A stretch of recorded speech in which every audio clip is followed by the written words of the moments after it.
이 광고는 경남 창녕에 거주하는 최창근 임태란 부부 조합원 제공입니다.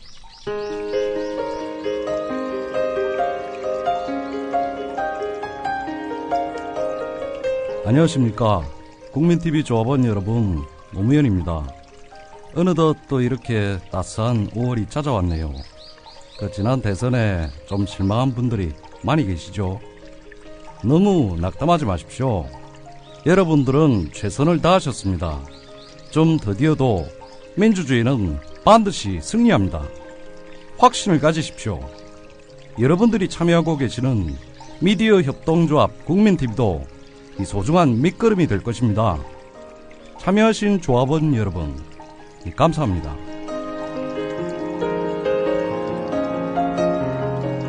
민주주의 최후의 보루는 깨어있는 시민의 조직된 힘입니다.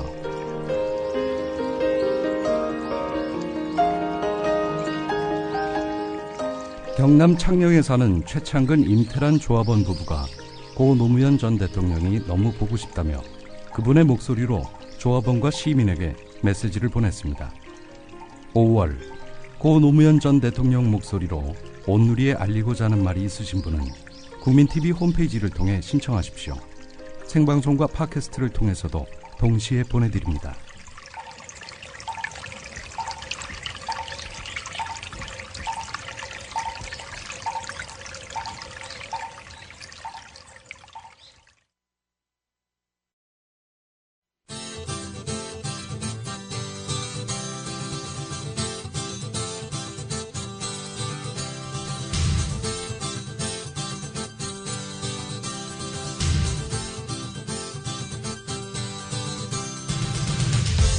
투박하지만 정직하다.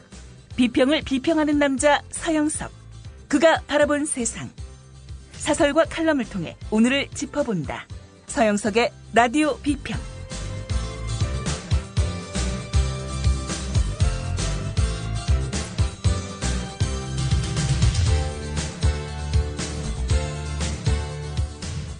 안녕하십니까, 노무현입니다. 노무현의 라디오 비평입니다. 농담인 거 다 아시죠?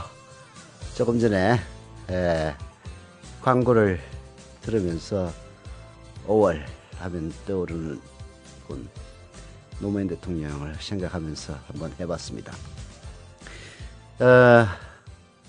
노무현 대통령과 저와의 인연은 그렇게 깊지는 않습니다만은 노무현 대통령이 2002년 국민경선 때 2002년 대선 직전에, 대선 1년 전이었죠. 국민경선 때 이인재 후보와 당내 경선에서 대결했을 때 제가 노무현과 이인재라고 하는 글을 저 개인의 홈페이지에 올렸다가 그 글이 돌고 돌아서 어떤 인터넷 매체에 실리게 됐고요. 그리고 그 글을 노무현 대통령이 읽고 5월 1일입니다. 저 기억나요. 노동절이라서 저 그때 쉬는 날이라서 집에서 자고 있었거든요. 그때는 휴대폰이 없었던 시절입니다. 전화가 왔다고 해서 자다가 깨서 받았더니 노무현 대통령이었어요. 그때는 이제 후보였죠. 그래서 고맙다고. 근데 그 고맙다는 노 대통령의 말씀이 뭔가 좀 어색하고 남에 대해서 고맙다는 얘기를 하기가 정말 쑥스러워하는 그게 사람이 오만해서가 아니라 정말 순수하고 순진한 면모여서 남에게 참 고맙다는 얘기 자체를 하기가 낯간지러워하는 그런 게 역력했죠. 노무현 대통령이 생각나는 5월입니다. 자, 라디오 비평 시작합니다. 함께하고 계신 방송은 정치평론가 서영석 미디어 협동조합 이사가 진행하는 라디오 비평입니다.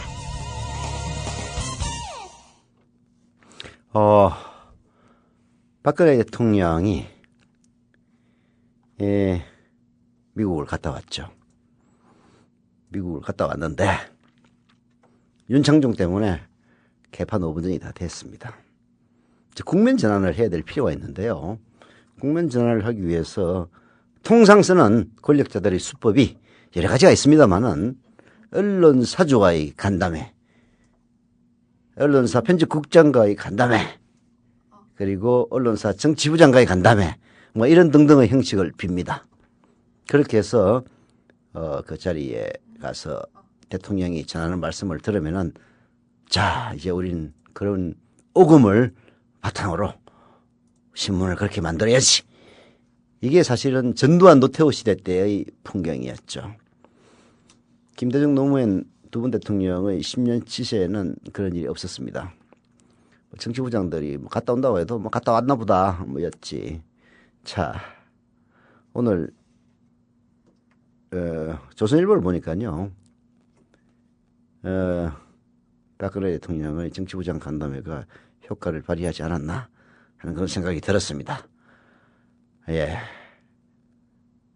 박근혜 대통령의 방미 성과를 부각시키기 위해서 애를 쓰는 그 뭐라 그럴까 기색이 아주 역력했고요.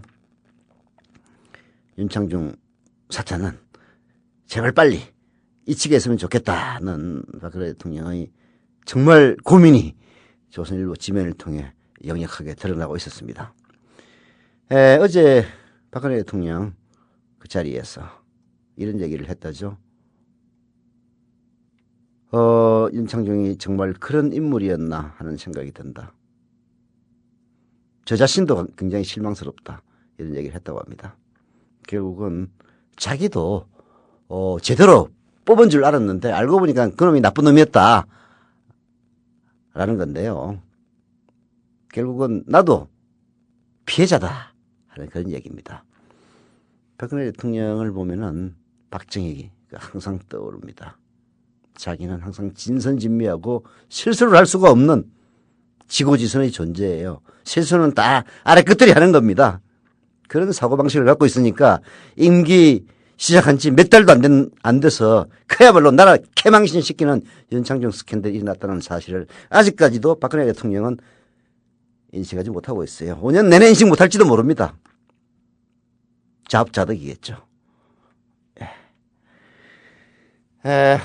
오늘 라디오 비평은요. 박근혜 대통령에 대해서는 조금 이따 얘기를 하고 박근혜 대통령을 만든 국정원이 어떤 짓을 하고 있었는지 요즘 낱낱이 드러나고 있죠. 예. 국정원의 박원순 문건 한겨레신문의 사설을 살펴봅시다. 박원순 서울시장의 정치적 영향력을 깎아내리기 위한 방안을 담은 국가정보원 내부 보고서로 추정되는 문건이 공개됐다. 서울시장의 좌편향 시정 운영 실태 및 대응 방향이란 제목 아래 2011년 11월 24일 작성된 것으로 표기된 이 문건에는 국정원 내 배포선을 뜻하는 고유 표시까지 적혀 있다고 한다.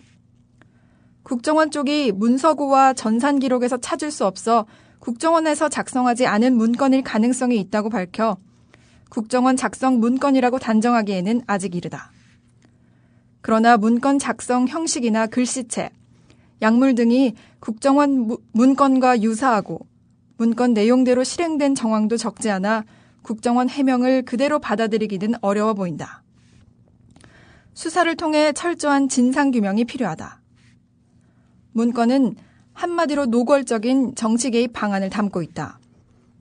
박 시장이 취임 이후 세금 급식 확대, 시립대 등록금 대폭 인하 등 좌편향 독선적 시정을 편다며 감사원 감사나 여당 소속 시의원 또는 우익단체 등을 동원해 제압해야 한다고 제안하고 있다.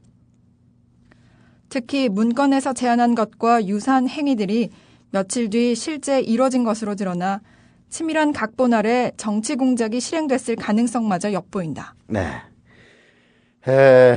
노무현 김대중 대통령 때도 국정원은 국내 정치에 대한 정보를 수집했습니다.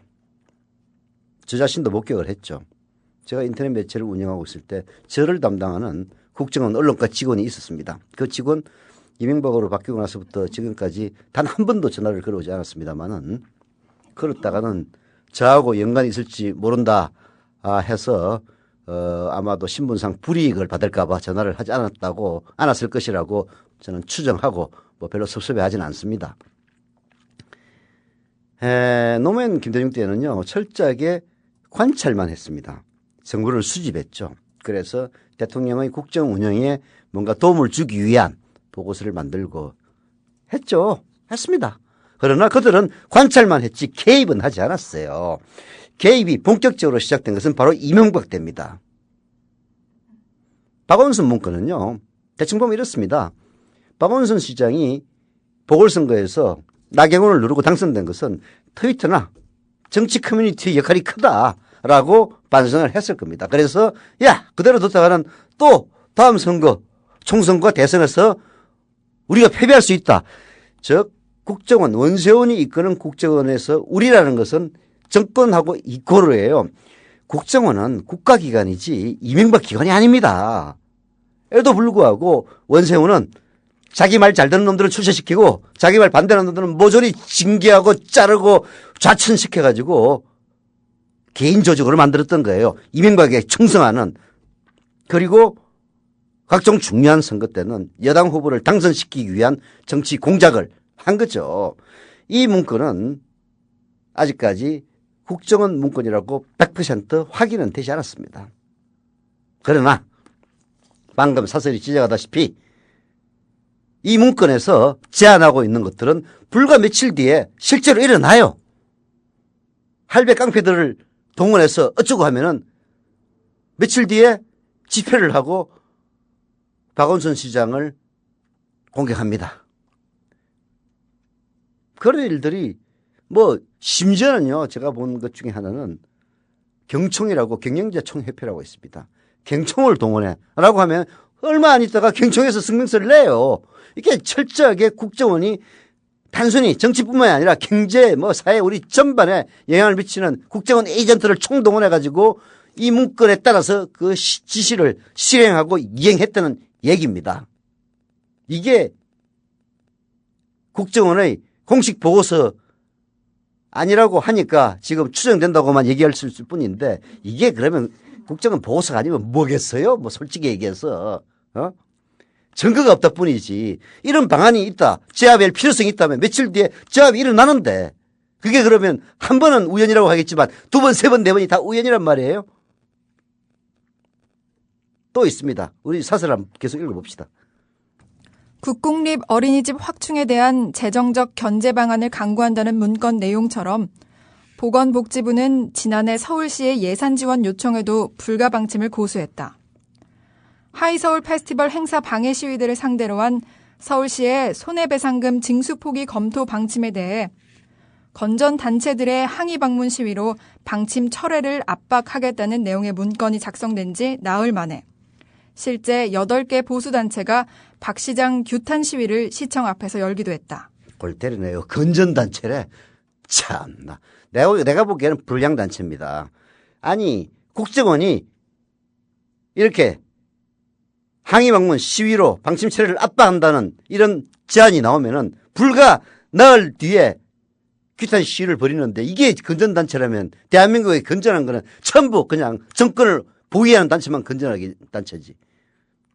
게다가 말이에요. 보건복지부도 움직여요. 이건 그야말로 대통령의 지시 아래 국정의 사실상 제2인자인 원세훈이 그 밑에 있는 내각까지 움직여가지고 이명박 정권을 연장시킬 수 있는 온갖 정치 개입을 다 했다는 간접적인 증거가 아니고 뭐겠습니까? 또 봅시다. 원세훈 국정원장이 세종시나 4대강 사업 등 국정 현안에 대한 대국민 홍보를 지시하고 심리전 강화를 위해 정치 댓글을 다는 심리정보국을 운영한 사실 등을 고려하면 원 전 원장이 신암흑의 국익전략실장에게 지시해서 작성한 보고서라는 제보 편지를 받았다는 진선미 민주당 의원의 주장이 사실일 가능성도 배제하기 힘들다. 문건이 공개된 이상 어떤 형태로든 문건의 작성 주체와 실행 여부 등을 낱낱이 밝혀야 한다. 국정원 스스로 진상을 공개하기를 기대하기는 어려운 만큼 국정원 정치 개입 사건을 수사 중인 검찰이 이 문제까지 함께 수사하는 게 현실적이다. 서울중앙지검 특별수사팀이 국정원을 압수수색하고 원세훈 전 국정원장을 소환 조사하는 등 적극적인 수사를 벌이고 있으니 그 연장선에서 박 시장 겨냥 정치 공작 여부까지 조사하는 게 맞다. 네. 이제 그림이 어느 정도 나오는 것 같아요. 결국은 박원순 서울시장의 등장이 이명박 정권에게 큰 경각심을 불러일으킨 거죠. 야, 박원순이 왜 된 거요? 트위터에서 그렇게 열심히 했대요. 그리고 무슨 오늘의 유머라든지 이게 뭐 유머 사이트가 아니고 알고 보니까 종북 사이트인데 여기서 종북 빨갱이 박원순이를 갖다가 존나게 칭찬하고 이런 것들이 난무하고 있답니다. 아, 그래?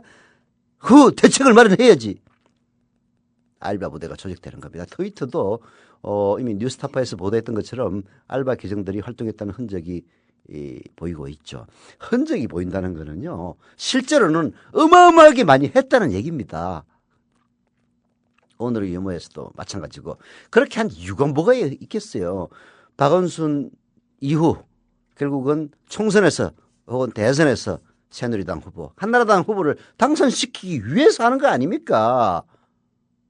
아니, 그 오늘의 유머라든지 뽐뿌라든지 뭐 보배 드림이라든지 이런 사이트에서 국정원 7급 공채로 들어온 당당한 대한민국 7급 공무원들께서 엄습한 PC방 가가지고 반대 찬성 누르고 박원순이 문죄인 그래 짱 이따위 글이나 써가면서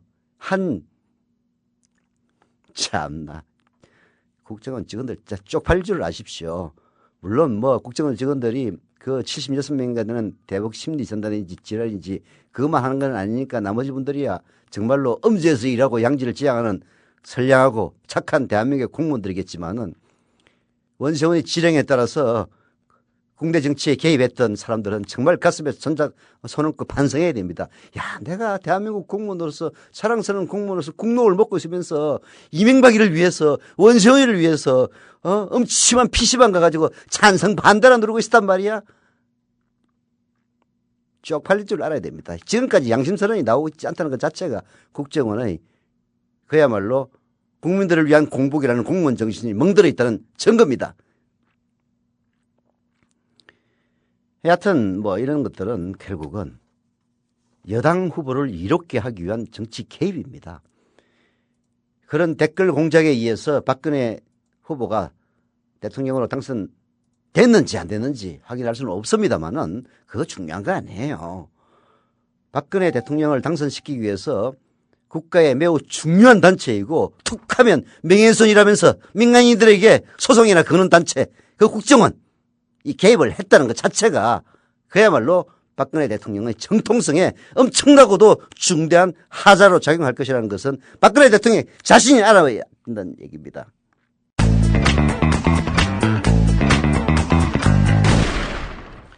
네. 사실 공정한 언론을 만든다는 것, 특히 TV를 만든다는 것은 쉬운 일이 아닙니다. 그렇지만 우리의 박근혜 시대에서는 불가능한 일도 아니죠. 최근 이제 한겨레 신문이 창간 25주년을 맞이해서 신문들이 아주 두껍게 나오더라고요. 체벌 광고도 많이 있더라고. 물론 이제 삼성하고도 한판 붙어가지고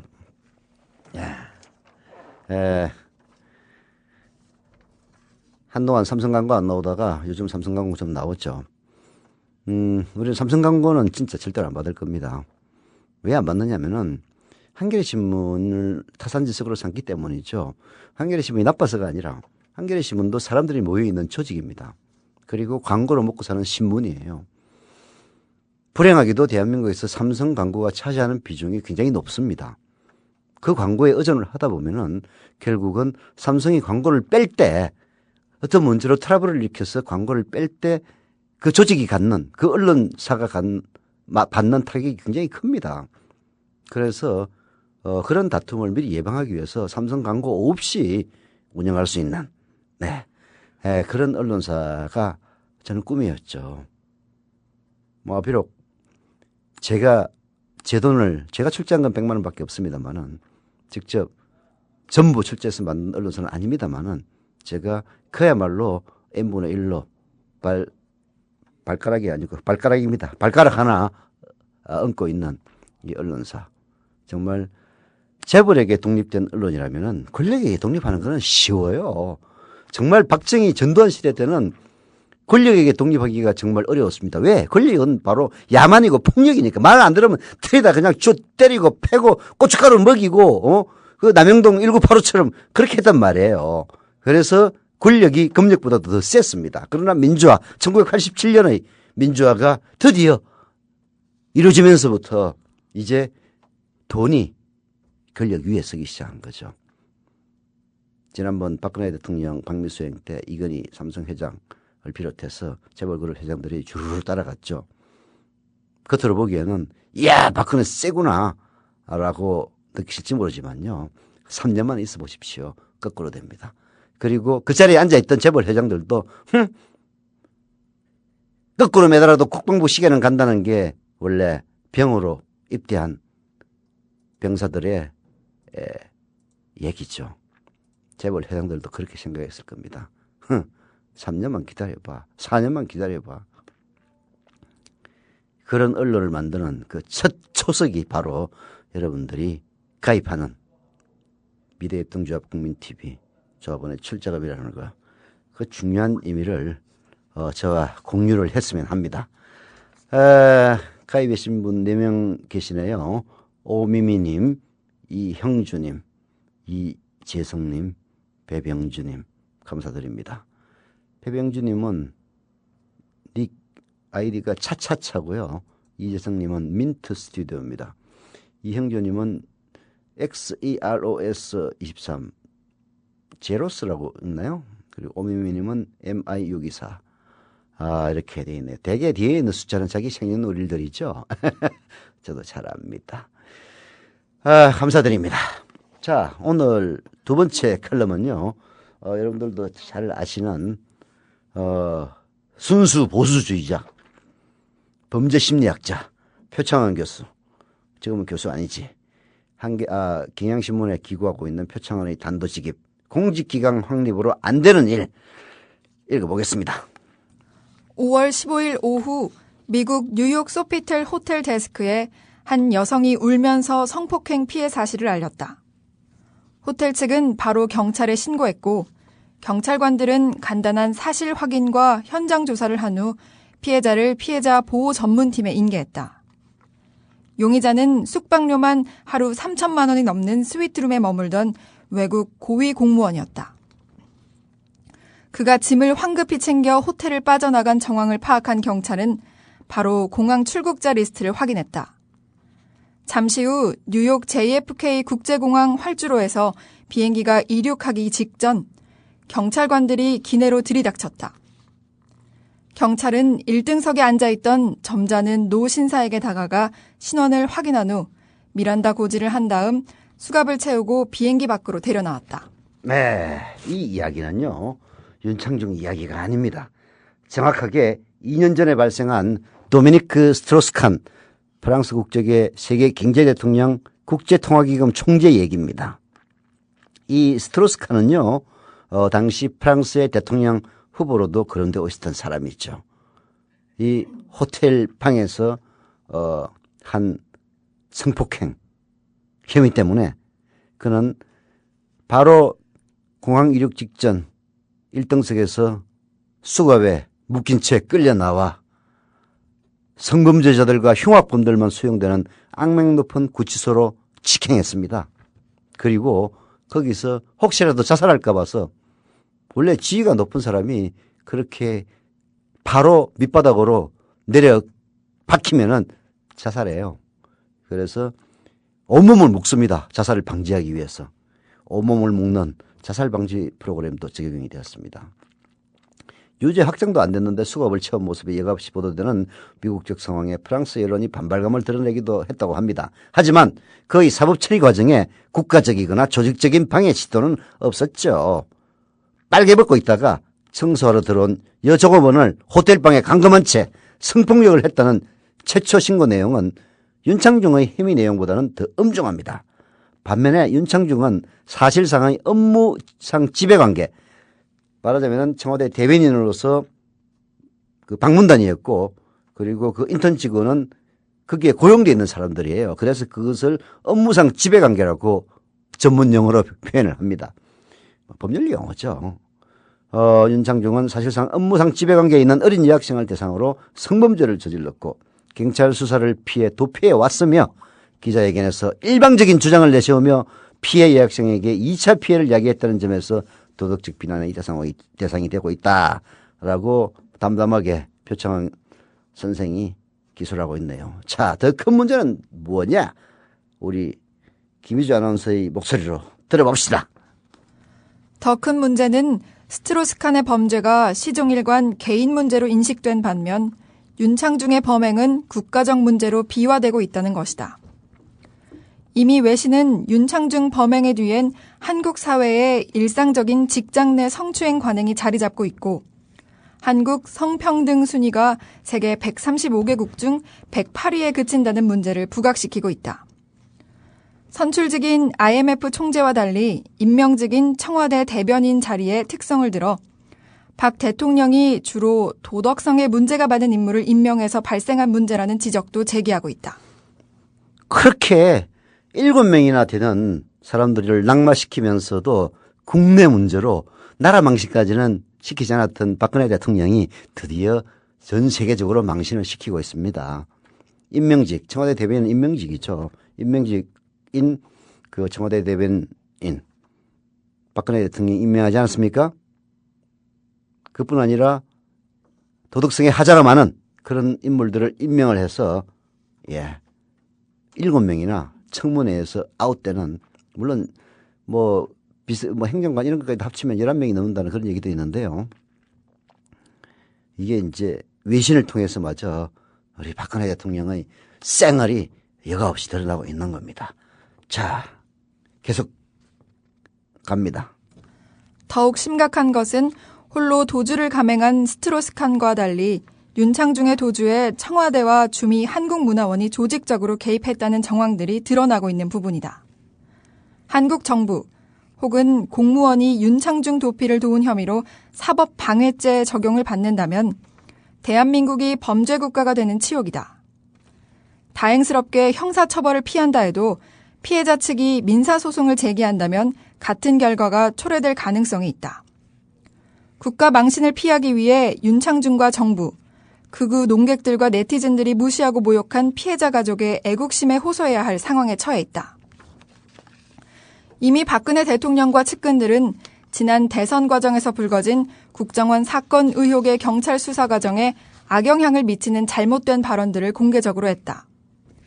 김학의 법무장관 후보자의 성추문에 대한 경찰 수사에 압력을 넣었다는 의혹을 야기했다.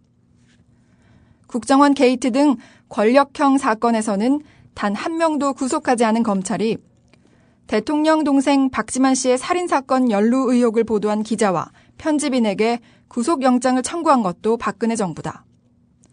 법과 질서를 강조하며 4대학 척결을 내세워 학교 앞 문구점들과 노점상들에게 철퇴를 가하고 있는 정부가 근본적 사회악인 권력형 범죄와 부패비리, 그리고 성폭력 사건 수사 과정에는 국내외를 막론하고 축소와 왜곡 압력 등 부정적 개입을 하고 있다는 의혹이 연이어 야기되고 있는 상황을 어떻게 이해해야 할까? 네. 아주 두 가지 중요한 문제를 지적을 했네요. 첫 번째, 스트로스칸은 혼자 도망을 가다가 걸렸습니다. 그런데 윤창중의 도주에는요, 미 문화원과 대한민국 정부, 특히 청와대가 조직적으로 개입했을 정황들이 드러나고 있다는 점이죠. 청와대에서는 대책회의를 하고 튀어라, 발끈을 대행해 준다든지, 또 이낙연 수석은 야, 네 방에 가면 경찰들한테 잡혀갈지도 모르니까 내 방에 숨어 있어라. 범죄인 은닉입니다. 이런 여러 가지 수많은 범죄가 대한민국에 있을 때는 권력자니까 일상적으로 저질러도 어느 누구도 지적하지 않는, 그래서 도덕적으로 무감각해진 그런 것들이 미국에서는 그대로 다 범죄행위가 돼버린 거예요. 그래서 국가 망신이 된 겁니다. 이미 또 하나 중요한 점은요, 이미 이 박근혜 대통령과 측근들은 자기들에게 불리한, 정권에게 불리한 이런 사건들은 축소하고 무마하기 위해서 압력을 행사한 흔적들이 계속 나오고 있습니다. 김학의 법무장관 후보자 성추문 그 동영상에 있는 거 자기 아니라고 그러더니 뭐 이번에는 확인할 필요도 없이 그 사람이라며. 예. 그야말로 활용점정은요. 검찰이 대통령 동생 박지만 씨 살인사건 연루 의혹을 보호한 기자와 편집인에게 구속영장을 청구한 거죠. 주진우 기자가 오늘 김현정 뉴스에 나와가지고 얘기했습니다. 검찰이 박지만 씨, 박근혜 대통령 동생에게 잘 보이기 위해서 자기에게 구속영장을 청구하다가 개망신당했다고요. 그러니 법과 질서. 옛날 유시민 장관 얘기가 생각납니다. 법과 질서는요. 권력자들이 그 권력의 지배를 받는 사람들을 위한 제도가 아니에요. 권력을 위임한 놈들이 그 권력을 제 맘대로 휘두를까 봐서 그걸 제어하기 위해서 만든 게 법입니다. 그런데 그걸 거꾸로 만들어 놓은 게 바로 이명박이에요. 법은 권력을 갖고 통치하는 자들을 구속하기 위한 장치입니다. 통치를 받고 권력이 없는 사람들은요.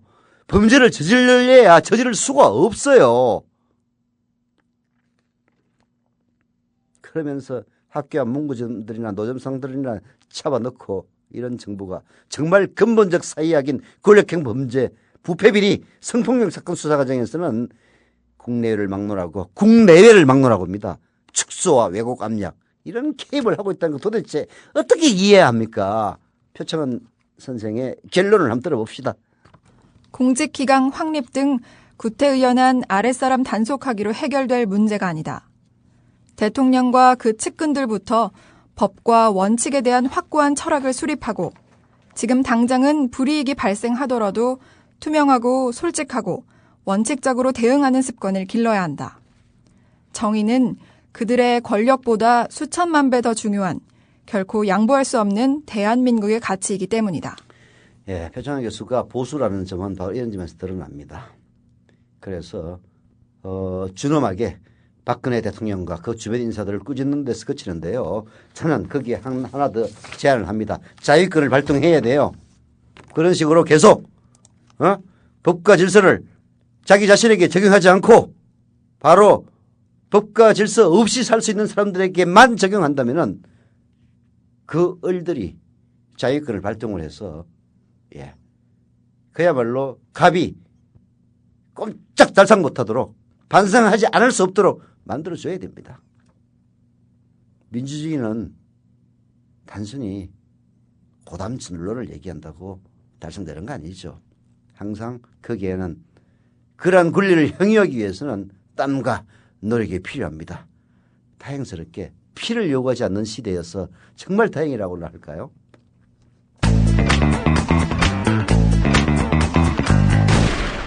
자, 또 웃고 즐기는 사이에 네 분이 조합원으로 가입하셨습니다.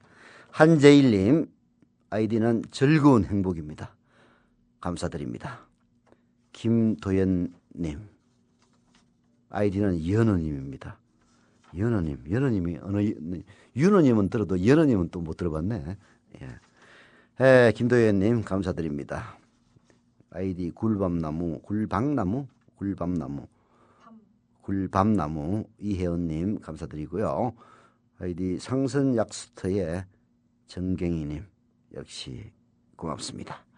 여러분들의 조합원 가입 그리고 출자가 정말 5년 뒤에는 새로운 언론으로 여러분들의 눈과 귀를 즐겁게 해줄 것이라고 감히 약속을 드립니다. 시간이 얼마 남지 않아 가지고요. 소개만 해드리겠습니다. 김종구 논설위원회 한겨레 칼럼, 박정희의 차지철 그리고 박근혜의 윤창종. 이게 박정희의 를 중간에 놓고 암투를 벌였던 차지철과 그리고 김재규처럼 박근혜에게도 이남규와 윤창중이 암투를 벌인다는 내용의 칼럼 읽어보기를 권유드립니다. 자, 오늘 라디오 비평 여기서 마치겠습니다. 내일 다시 뵙죠. 이 광고는 경남 창녕에 거주하는 최창근 임태란 부부 조합원 제공입니다.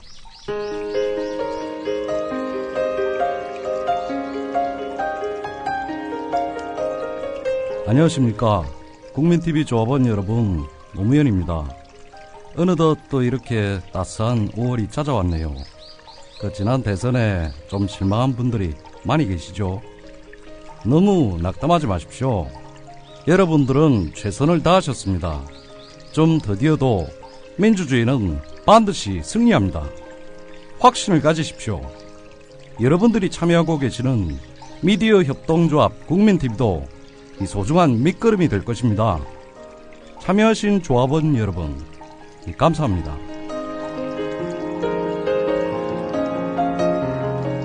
민주주의 최후의 보루는 깨어있는 시민의 조직된 힘입니다.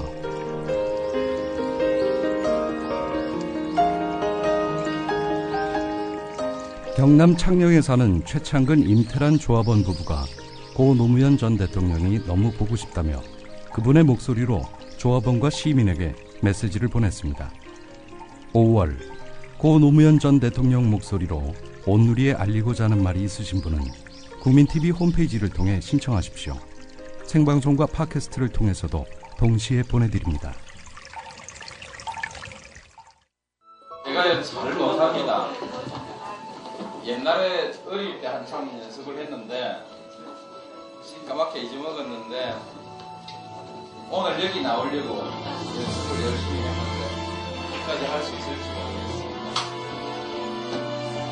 이게 멜빵이 있으면 하기 좋을 텐데 아 더워요. 지금 땀이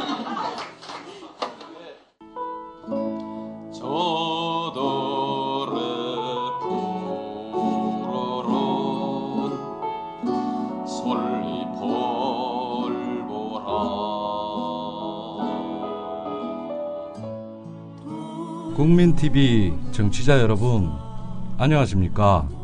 건강하셨고요? 노무현입니다. 저 많이 보고 싶으시죠? 저도 그래요. 그 마음 다 압니다.